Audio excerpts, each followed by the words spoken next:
అటువంటి దోషాలన్నీ పోవడం కోసం. అలాగే 3 రకాల దోషాలు ఉంటాయి. జాతి దుష్టములు, ఆశ్రిత దుష్టములు, నిమిత్త దుష్టములు. ఇందాక చెప్పుకున్నది జాతి దుష్టములు, తర్వాత ఆశ్రిత దుష్టములు. ఈ కళ్యాణానికి ఏవైతే స్వామివారికి వస్త్రాలు కావచ్చు, పండ్లు, పూలు, ఇటువంటి సంహారాలన్నీ కూడా ఏర్పాటు చేశాం. తమలపాకు ఏదైనా వాడిపోయినా, పువ్వు కుళ్ళిపోయినా, అలాగే స్వామివారికి కట్టినటువంటి వస్త్రాలు ఎక్కడెక్కడి నుంచో మనం తీసుకొస్తాం, షాపులోంచి తీసుకొస్తాం, వచ్చేటప్పుడు ఎక్కడ పెడితే అక్కడ పెడతాం. ఆ వస్త్రాలన్నింటినీ కూడా మనం పునీతం చేసుకోవడానికి, మనందరం కూడా పునీతంగా స్వామి కళ్యాణాన్ని మనందరం సిద్ధం అనడానికి ఈ యొక్క జలాన్ని మనందరం మీద కూడా చల్లారు. దీనినే పుణ్యాహవాచన అంటారు.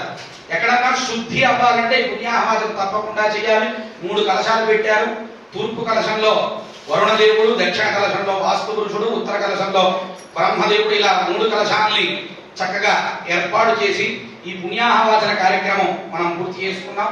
ఇప్పటి నుంచి కళ్యాణ క్రతువు ప్రారంభమవుతుంది. ఇప్పటి వరకు కళ్యాణం కోసం గణపతి పూజ పూర్తి చేశాం, మనందరం శుద్ధి అయ్యాం. ఇప్పుడు మనందరం కూడా స్వామి కళ్యాణం చెయ్యాలి. స్వామి కళ్యాణం, ఇప్పుడు స్వామి ఎలా వస్తున్నాడు, ఇప్పుడు స్వామివారు మండపానికి ఏం చేస్తున్నాడు అనేటువంటి భావన మనందరం కూడా చెయ్యాలి. చక్కగా కాశీ విశ్వేశ్వరుడు ఎలా వస్తున్నాడు మండపం మీదకి అంటే అభంగ రంగ తురంగ దుత్తంగ సంగీత మంగళ వాయిద్యాలతో సప్త ఋషులందరూ కూడా వేదం చెబుతూ ఉన్నారట. కశ్యపోత్రుడి భరద్వాజ, విశ్వామిత్రోత గౌతమ, వశిష్ఠో జమదగ్నిశ్చ సప్తైతేతు మహర్షయ. ఈ సప్త ఋషులందరూ కూడా వేదాన్ని చెబుతూ ఉన్నారట. అయితే ఎంతమంది మగవాళ్ళు ఉన్నా సరే ఒక్క ఆడ మనిషి లేకపోతే అది పెళ్లి బృందం అవుతుంది, భోజన బృందం అవుతుంది. కాబట్టి ఇక్కడ మహాపతి వ్రతులందరూ కూడా ఉన్నారట శివుడి కళ్యాణంలో. ఎవరు అంటే సీత, అరుంధతి, ద్రౌపది, తార, మండోదరి, దమయంతి అనేటువంటి మహాపతి వ్రతులందరూ కూడా చక్కగా వస్తున్నారు. చక్కగా స్వామి నంది వాహనాన్ని ఎక్కి కళ్యాణ మండపానికి వేరు చేస్తున్నాడు. అందరూ కూడా నమస్కారం చేసుకోండి. ఆ రోజు శివ కళ్యాణంలో ఋషులందరూ కూడా ఏ వేద మంత్రాలు అయితే చెప్పారో, ఏ శకున మంత్రాలు అయితే చెప్పారో ఇప్పుడు మనం చెప్తున్నాం. శకునము అంటారు. మనం ఇంటి నుంచి బయటికి వెళ్ళేటప్పుడు శకునం బాగుందో లేదో చూడమంటారు పెద్దలు, ఇదివరకు పూర్వకాలంలో.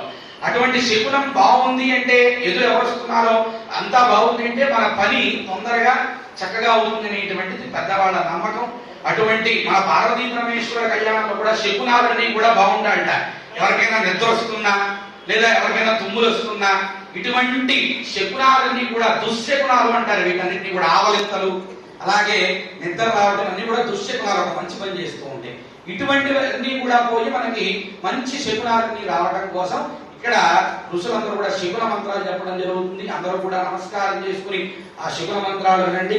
అయ్యా భజంత్రుడు సమస్త మంగళాన్ని ఇచ్చేటువంటి శ్రీరాగాన్ని ఆలపించండి సన్నగా.